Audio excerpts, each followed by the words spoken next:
What is aperture? Well, in this video, we're gonna dig into the basics of understanding how aperture affects your exposure in your video, but also we're gonna go through how you can creatively use your aperture to get specific looks out of the footage that you're shooting. All right, guys, let's get into it.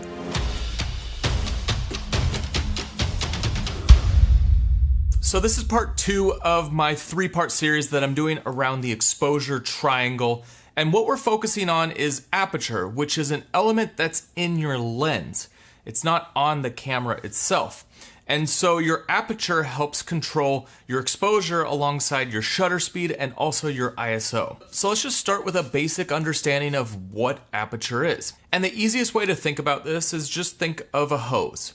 If you have a very small hose, a little bit of water will be able to come through it. Whereas if you have a massive hose, a ton of water can come through it. Now that's what aperture is for light. So if you have a very small aperture, little tiny aperture, then you're gonna get very little light through your lens. And if you have a huge, wide open aperture, then a ton of light is gonna hit through your lens. So a camera lens is made up of a bunch of different components, and in there's a series of blades that kind of open and close. And so you can see right here on screen, this is a photo lens, and you can see how they click open, and then they click down and close down.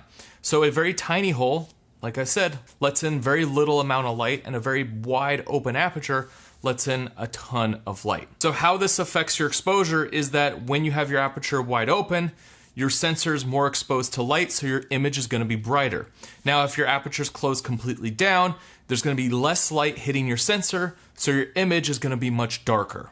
So your aperture is gonna be displayed as a number. It's either gonna be displayed with an F before it or just as a standalone number. So you will see something on your camera that says an f2.8 or an f5.6 or an f8, an f11, f16, or say an f22. Now when you're using cinema glass, you're actually gonna see this displayed a little bit differently. It's gonna be a T-stop, and I'll talk about cinema lenses later in this video because there's some interesting differences between the two styles of lenses. But for most of us, we're gonna be using photo lenses. Right now, I have a photo 35mm on this camera, and I'm shooting at an f1.4. So how the number system works is that the higher the number, the less light that's gonna be hitting your sensor, and the lower the number, the more light that's gonna be hitting your sensor. So an f22, an f16, an f11 is going to be a darker image, and then an f1.4, f2.8, those are gonna be much brighter. So when you have a super bright image, everything's overexposed, then you're gonna wanna close down your aperture. Now, if you're in a darker situation, there's not a lot of light, you're gonna wanna open up your aperture and let a ton of light into the sensor. But beyond light transmission, your aperture also controls blurry background. So right now I'm shooting on a 35mm 1.4, and I'm actually shooting at 1.4 so that I can get the most amount of blur in the background. So when you open up your aperture and let more light into your sensor, basically the diameter of your aperture, the bigger it is, the more that your background is gonna go out of focus, and you're gonna get this super shallow depth of field. Now, if you close down to an f22, everything will be in focus. So aperture not only controls your exposure, but it also controls your depth of field.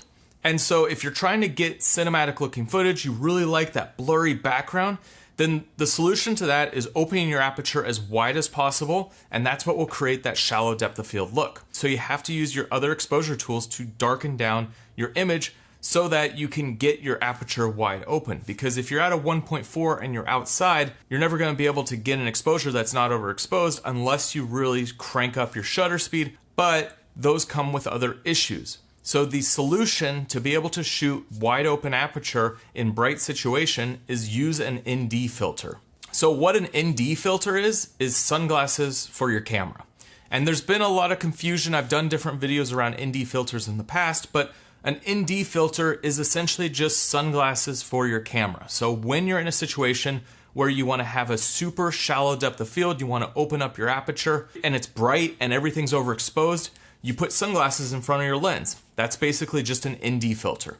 So ND filters are useful if you really want to get shallow depth of field while still maintaining a low shutter speed. Because if you remember back to the shutter speed video, you don't want to crank up your shutter speed and get that really jittery looking footage. So the only solution to have your shutter speed low and your aperture wide open is to use ND filters. And ND filters come in two styles. You can either get a variable ND filter, which has multiple stops of neutral density, which is essentially the sunglasses, so the effect of how dark it is.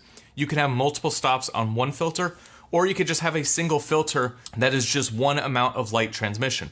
The issue with variable ND filters is that if you're on super wide lenses, so if you're on like a 16mm and you're vlogging and you have it closed all the way down, you might get some weird vignetting effects because of the way that variable ND filters work. However, variable ND filters do make it much easier because you have to carry less filters and you get more stops of ND. So typically I'll have a 2 to 5 variable ND and a 6 to 9. And just those two ND filters allow me to control the light in any situation and be able to get the proper exposure.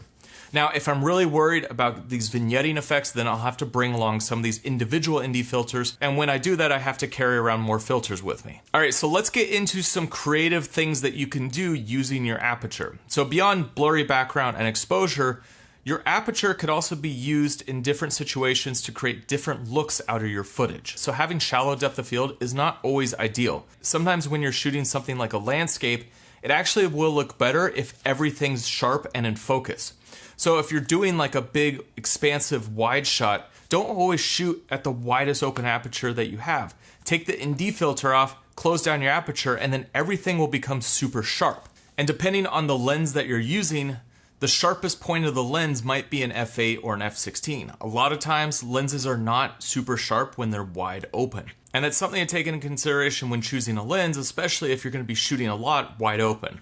So the typical range of ND is just to help with overexposure when you want to open up your lens. Now, if you want to use ND creatively, you can get some really cool effects when you use a really strong ND filter like an ND 1000. And a lot of times these are used for when you're making a time lapse, so you can make water really flowy, or so you can create that slow shutter effect where things are moving through the frame. Now, the other thing that Aperture is going to control is your lens flares. And lens flares can look really good and they can also look really bad. So when your aperture is wide open, what happens when you shoot the sun or some sort of light that's hitting your lens, it's going to create this blob effect. Whereas when you're shooting with a completely closed down aperture, it's going to create a star effect. And the star is going to change based on how many blades your aperture is. So you could create some really interesting looking effects when you close down your aperture and shoot the sun through something like a tree. When you have a bright light emerge from your subject or something in your scene, that's when you're able to get that star effect. So when it comes to lens flares in your aperture, when you're in a scene, don't always think, oh, I need to shoot wide open so I can have everything shallow depth of field. Sometimes you need to close down. You might want to have everything in focus, or you might want to get this really cool star blooming effect, which could look more cinematic than if you were trying to shoot wide open, depending on the situation that you're shooting in. So play around with both of those when you have a light in your scene and you have it hitting the lens. So one of the other things that your aperture controls is your bokeh, and essentially that is the blurry aspect of your footage. There is good bokeh and bad bokeh, and obviously there's a massive range, but essentially good bokeh has this kind of creamy look where there's no hard edges, and it's just pleasing to the eye, whereas bad bokeh just kind of is jarring when you see it. So to get the most bokeh out of your lens, you need to open wide up, so super wide open aperture. And the amount of bokeh that you're gonna get depends on the lenses that you're using. Typically, expensive lenses, these primes that open up to like a 1.2, 1.4 are gonna get some of the best looking bokeh, whereas if you're using a kit lens, you're not really gonna be able to get that much bokeh and it's just not gonna look that good. Now let's talk about cinema lenses, because they're a little bit different than photo lenses. On a photo lens, you have a clicked aperture. So as you can see right here, it clicks with each f-stop. Now on a cinema lens, it's gonna be called a declicked aperture. And that's because there is no hard stops for each aperture. You can move seamlessly between them, so you might be in between two apertures when you're using a cinema lens. And this is good for a few reasons. I use cinema lenses all the time because there might be situations where I just want to open up slightly while I'm rolling, and so I'm able to make small adjustments and it's not noticeable. With a photo lens, when you make an adjustment, it's more of like a stop. You'll just see this click. So it's not very cinematic and it doesn't look good when you do it while you're rolling. And that's the difference. When you're shooting photos, you're taking a photo, change the aperture, take a photo. When you're shooting video, you're continuously rolling, so you don't want to see that click when you change apertures. The other thing with cinema lenses is that your aperture is going to be displayed in t-stops, versus f-stops. To not go deep into the math of this, basically t-stops are how much light is actually hitting the sensor versus f-stops are the diameter of how much your aperture is open. So if you have two cinema lenses side by side and you have a t2.9 on both of those lenses, you're going to be getting the exact same amount of image light transmission through the lenses. Whereas if you had two photo lenses side by side and you had a f2.8 on both of those lenses, you might be getting a little bit different exposure through that 2.8. If you're interested in learning more about cinema lenses, then let me know down in the comments, and I'll do another video about cinema glass and why you would choose a cinema lens over a photo lens and what makes them so special. Now guys, if you haven't seen part 1 of the series, I highly suggest you check out this video right here. It goes into shutter speed, which is another aspect within the exposure triangle so that you can get the proper exposure every time you hit record. All right guys, I'll see you over there.